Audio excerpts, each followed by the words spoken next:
সর্ষে ইলিশ তো অনেকবার খেয়েছেন। এভাবে কি কখনো সর্ষে পাবদা রান্না করে খেয়েছেন? আজকে একদম সহজভাবে মজার এই সর্ষে পাবদাটি রান্না করে দেখাবো। এভাবে রান্না করলে কিন্তু গরম ভাতের সাথে খেতে বেশ ভালো লাগে। ভিডিওটি যদি শুরু করে থাকেন তাহলে একটি লাইক কমেন্ট ও শেয়ার করতে পারেন। তৈরি করার জন্য আমি এখানে 500 গ্রাম পাবদা মাছ নিয়েছি। ভালোভাবে কেটে ধুয়ে পরিষ্কার করে নিয়ে এবার দিয়ে দিচ্ছি হলুদের গুঁড়া, লাল মরিচের গুঁড়া, সামান্য একটু লবণ। এবার মাছগুলোকে মেখে নেব আর সাথে দিয়ে দেব একটুখানি সরিষার তেল।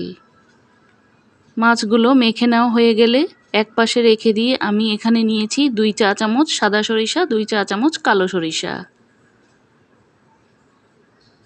এবার নিয়ে নিচ্ছি 7-8টির মতো কাঁচামরিচ, 1 মুঠের মতো পেঁয়াজ কুচি, বড় সাইজের একটি টমেটোকে আমি এরকম 4 টুকরো করে দিয়েছি।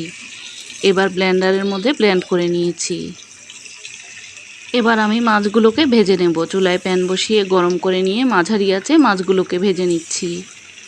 পাবদা মাছ কিন্তু খুব বেশি ভাজলে খেতে ভালো লাগে না, একটু হালকা করেই আমি মাছগুলোকে ভেজে নেব। একটা পাশ হয়ে গেলে অপর পাশ উল্টে দিয়ে মাছগুলোকে তুলে নিচ্ছি। এভাবে করে আমি সবগুলো মাছই কিন্তু ভেজে নিয়েছি।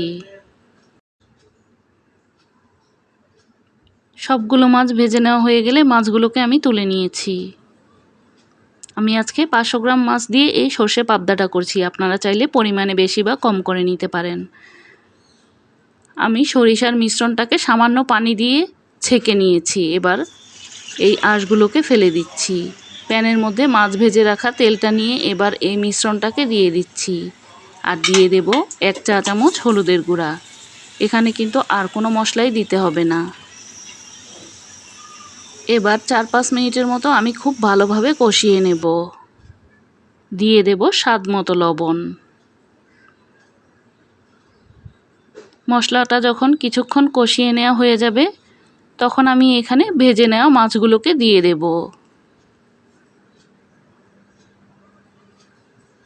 মাছগুলোকে দিয়ে আরও আমি 5-6 মিনিটের মতো রান্না করে নেব।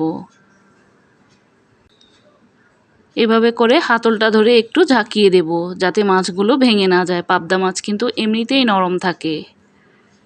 নামানোর আগে কিছুটা ধনিয়া পাতা কুচি দিয়ে দেব। এখন আমি চুলাটা বন্ধ করে দিয়েছি। আমার সর্ষে পাবদাটা কিন্তু তৈরি। মাঝে মাঝে স্বাদ পাল্টানোর জন্য কিন্তু এভাবে এই সর্ষে পাবদা তৈরি করে খেতে পারেন। এটা কিন্তু ইলিশের চেয়ে স্বাদ কোনো অংশেই কম হবে না। ভালো লেগে থাকলে এই পুরো রেসিপিটি একবার ট্রাই করতে পারেন। আজকের মতো এখানেই বিদায় নিচ্ছি। আবারও দেখা হবে নতুন কোনো রেসিপি নিয়ে।